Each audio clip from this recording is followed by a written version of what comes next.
Hey guys, my name is Cam Goodall, and at the time of me recording this, in just a few hours are the Crunchyroll Anime Awards, which means we'll finally get to know who won the award for being the best show in 2018. I'm a bit disappointed though, since a lot of the shows that I enjoyed last year didn't make it to the list of nominees, which is why I'm here to share with you my top 5 animes of 2018 before the Anime Awards begin. So let's get right into it, starting off with number 5, Hinamatsuri. Now surprisingly, this anime actually did get nominated for the best anime of the year, but what makes it so special? I mean, at first glance, Hinamatsuri is just another comedy anime. Sure, you have your aliens who help out Yakuza and middle school bartenders serving drinks to their teachers, but that's not what makes this anime so great. No, what makes this anime awesome is the character of Anzu, and more importantly, the development she goes through after being confronted with what it means to be poor in Japan. It was very surprising to me that a comedy anime deals with such a serious topic, and on top of that, doesn't make any jokes about it either. It actually deals with it in a serious manner, which makes it all the more impactful because the rest of the anime is pure comedy. And that is why this anime got a spot on the list, and why I find that Anzu should win the award for being best girl. Number 4, Hanebado. Now while this is a show about badminton, it's not your typical shonen sports anime.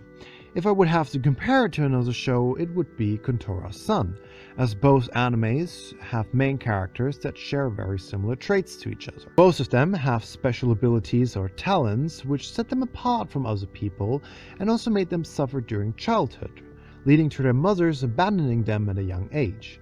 These traumatic incidences made both characters hate their special abilities and made them avoid them at any cost. However, once they entered high school, they were more or less forced into a club that focused exactly on their special abilities or talents. Through the help of their friends and rivals alike, they slowly learn how to cope with what happened to them in the past as well as with their abilities as a whole. This was a very interesting plot, and don't get me wrong, the anime still delivers on some high quality badminton matches, which are really fun and enjoyable to watch. So regardless if you want to watch it for the sports or for the content, this is definitely a show I urge you to check out. Number 3.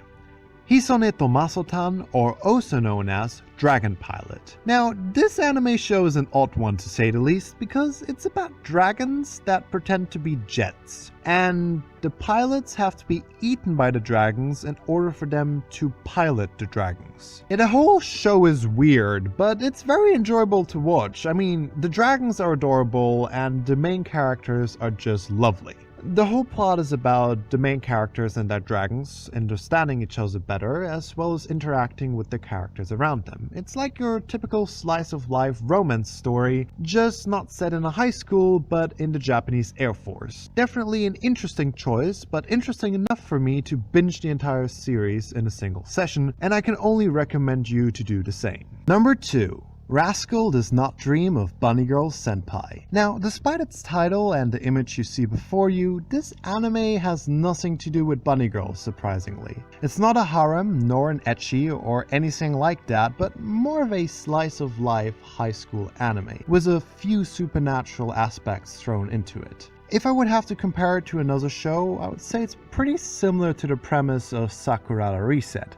Nothing as grand or complicated though. The anime focuses on typical teenage issues, like being bullied in school, wanting to disappear from the face of the earth, or just not being self-confident enough. It's just that all of these issues turn into supernatural phenomenons that occur around the main characters. For example, someone who has problems saying no is forced to go back in time and relive their daily lives until they finally say what is on their mind. And this is where the main character, Sakuta, comes in, who needs to help his friends and classmates to get through their problems so that they can return to their normal daily lives, while dealing with whatever problems he might have. This was a great show, and I highly recommend you to watch it. And finally, number 1, SSS Gridman.